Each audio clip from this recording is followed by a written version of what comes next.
Well, Chris Stewart, I appreciate you joining us ahead of the Tennessee and Alabama football game renewing inside Neyland Stadium for the first time since that 2022 loss for the Crimson Tide. Of course, you're the voice of the Alabama Crimson Tide. I mean, you said it right there. I mean, what do you remember from your last time in Neyland Stadium? I'm sorry, Paige. My therapist says I'm not supposed to talk about that. No, it was really disappointing. The streak came to a close. Obviously, that's part of it, and each game stands on its own. But you hated from the Bama perspective to see that great run end, and also to do so in a game where you felt like you had it. You know, if you're able to make a kick at the end of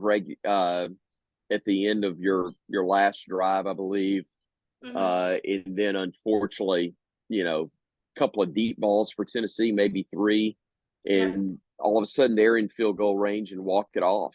And that was not fun. That's not pleasant from the Bama side of things.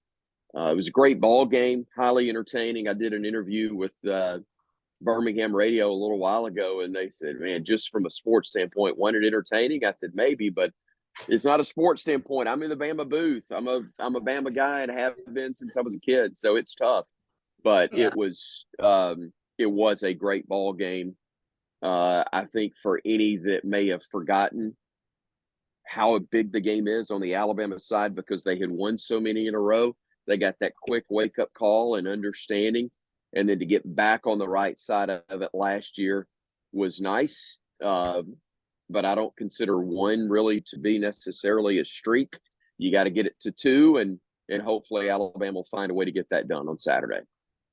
Yeah, and also part of the game, and I think even what Jalen Milroe, the quarterback for Alabama, has mentioned this week through press conferences is, one, acknowledging the rivalry, but also the environment at Neyland Stadium. Of course, they call it the Neyland effect. How much do you think how loud that crowd is plays into the game plan for Alabama in this meeting? Well, I think it can, but, when you're in the SEC and you play the games that Alabama's played, and Tennessee does too, noise is a factor every week. And, you have it for your own fan base. And there's also the challenge that I know we've talked about for years, the challenge and the enjoyment of quieting the opposing crowd and having it filed for the exits early. And that's the goal. That's the objective. Now, you realize full well against a team as talented as this Tennessee squad is, the likelihood of that happening, even if you get a victory, is pretty slim and none.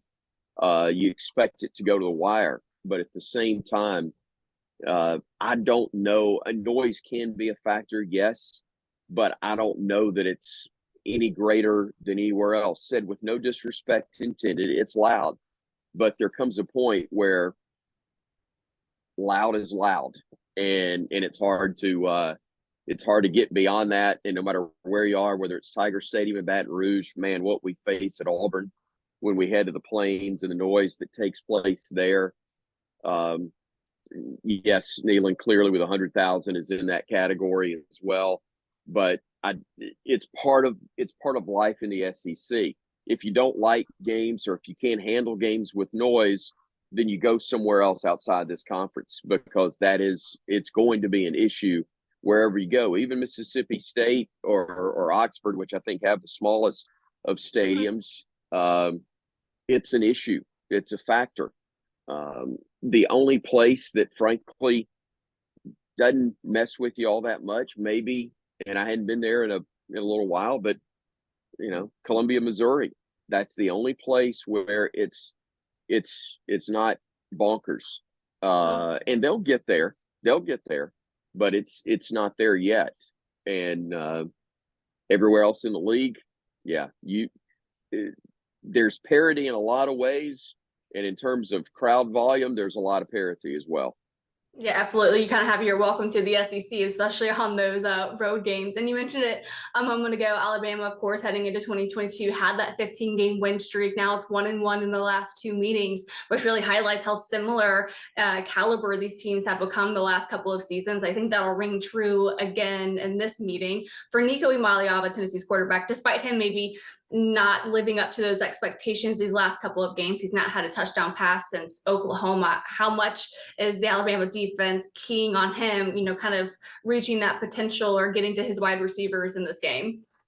Yeah, if you don't key on him, then you're not doing much homework at all. I don't think that's going to be an issue. Now, knowing that it's coming and stopping it is the issue. So Alabama's got to put pressure on the quarterback. I think we saw more of that late against South Carolina, where they were selling out and go, okay, if you're going to beat us, it's going to be with guys flying in your face. And you hope that secondary can hold up in man coverage. We'll see how that goes. And I don't know that that's the full approach. I think you obviously have to mix it. You can't do it constantly, or you're going to find ways. He's too talented. He's going to find ways to have some success. But if you let the man sit there in the pocket the entire night, then it'll be a very long night for Alabama. On the other side of the ball for Jalen Milroe, the defensive coordinator for Tennessee, and Tim Banks said, with his ability to run the ball, and he's the best dual quarterback that they faced up until this point in this season, they believe that maybe the first quarter Jalen Milroe might have that success, but he believes their defense will be able to settle in by, the second half or later in the game. How have you seen Jalen Milroe either become more successful or get stopped a bit more in the second half of games? That's a good question. I don't know that it's Jalen Milroe exclusively. I think there are things that teams have done that have somewhat negated his effectiveness, but I think it's maybe adjustments that have been made, and I'll be candid. I hope it takes an entire first half to figure things out, and maybe Alabama can have the start that they did against Georgia, where you can build a cushion and hope we don't have to hang on for dear life. But yes. I would absolutely take 30-7 or whatever the score was at halftime, and take my chances with 23-point lead going into the second half. It would be shocking if that occurred, but I do think Alabama can have some success. I think both offenses are going to move the football. I don't think I think anybody that's able to get multiple stops defensively, though, is going to have the edge. It may be one stop.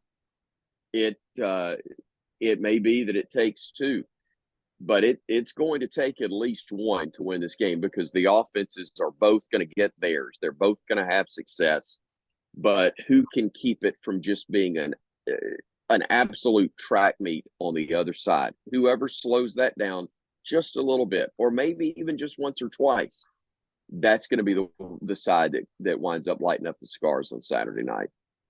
Yeah, I think maybe one of the biggest lopsided matchups that maybe could happen on Saturday comes to the run game. Alabama's giving up, 129 yards a game, but Tennessee has one of the best running backs in the country in Dylan Sampson. How much of that and Dylan Sampson is a challenge for the Alabama defense? Well, it goes both ways.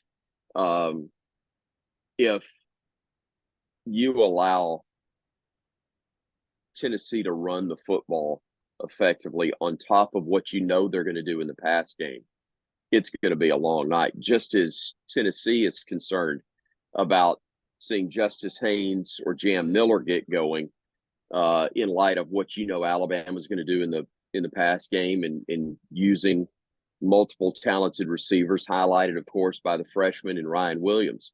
So if you allow the other side to be balanced and successful, you're going to have struggles. You got to make them one-dimensional and then attack that one-dimensional pretty effectively, and still limit the one dimension successfully if you're going to get out of there with the win. What do you think makes Dylan Sampson such an effective back?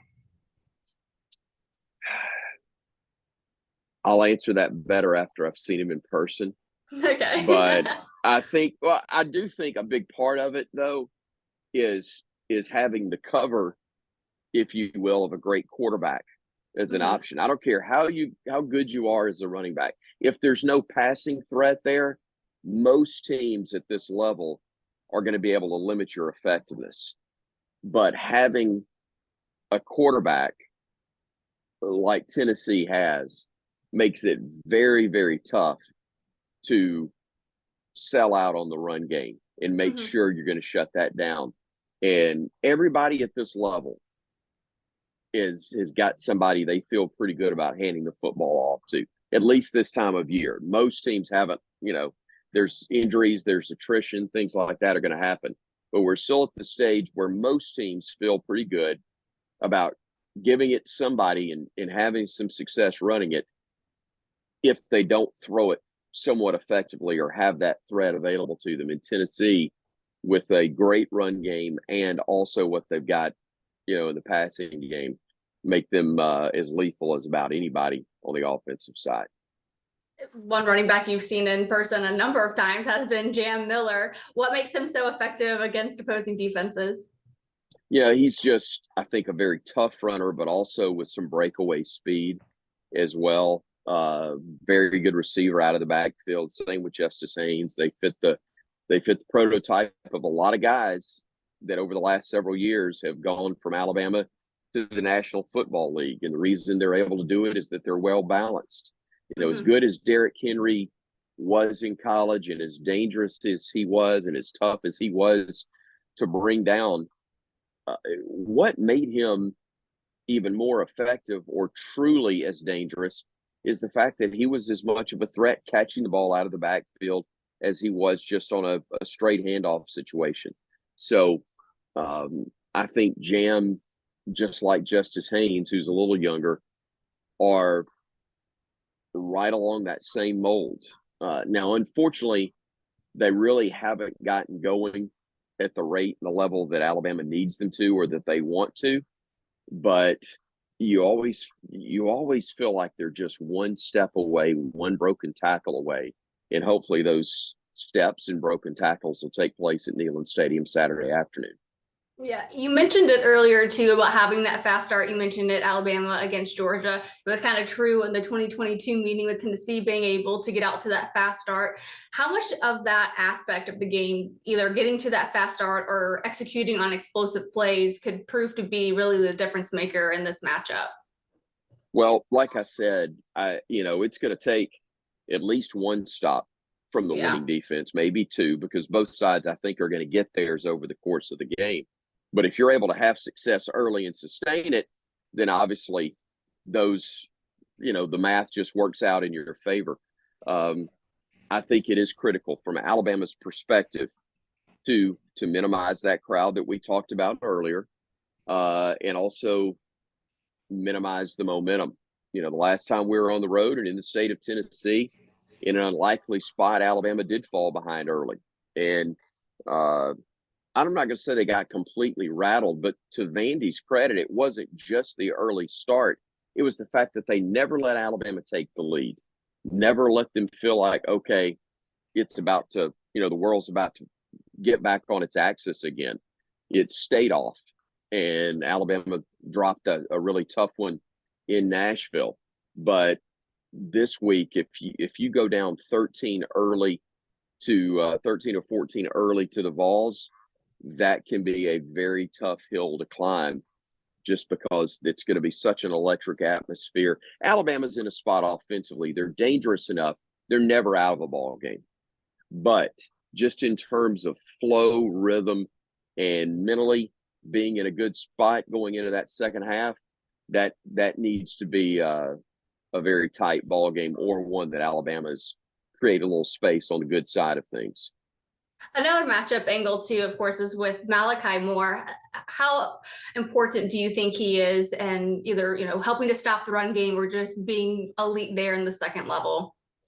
It's both. You're right. He's a leader. He had a tough weekend in Nashville, and that's been much publicized. But a great competitor, a great leader, an incredibly valuable member of the team with how he helps kind of engineer things on the back end of the defense, but also the toughness and the strength to help in run support, like you talked about. But getting guys in the right position, including himself, is going to be a vital part of whether or not Alabama's successful against the Vols. Being around the team as much as you are, both Tennessee and Alabama have kind of had their moments where they've maybe stalled a little bit throughout the season.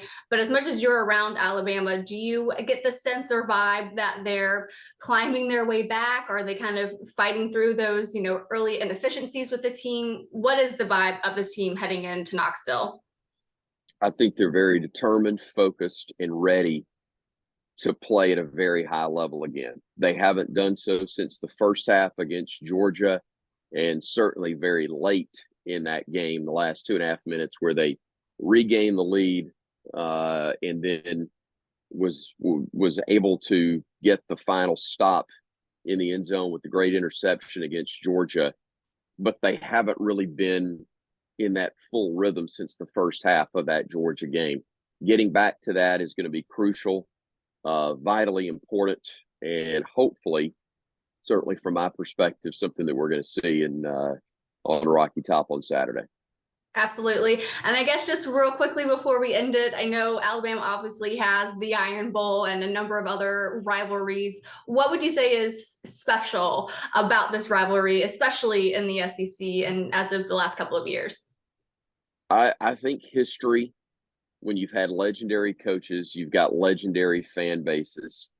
You've got the consistency of this. You've got the third Saturday moniker to it, which really signals the change in my mind to fall. I know the calendar has it a week or two earlier, but it doesn't seem like fall until we see the crimson and the orange against each other. And for me, we tease a lot in the rivalry and pick at both sides, but there are very few places prettier than driving up through the northeast corner of the state of Alabama and into that part of Georgia that we cut through and go into southeast Tennessee and making the way up to Knoxville. It's just, especially this time of year, it's gorgeous. And it just sets the scene for what college football is supposed to be about and part of what makes it electric. And then you get to the game itself, and it just always means so much, whether there is a number one ranking or the number one spot in the SEC, or in this case, positioning for a college football playoff berth that's on the line. It doesn't take external things to make the third Saturday in October special, but we've thankfully got that added mix to it this year, and just can't wait to get up there and get this thing kicked off. You just sparked my mind for just a second. I know you mentioned the college football playoffs. Obviously, both teams having losses neither were really expecting or hoping to get. How much more important is this game now between these two teams that are really trying to hang on to a top 12 position to get into the playoffs?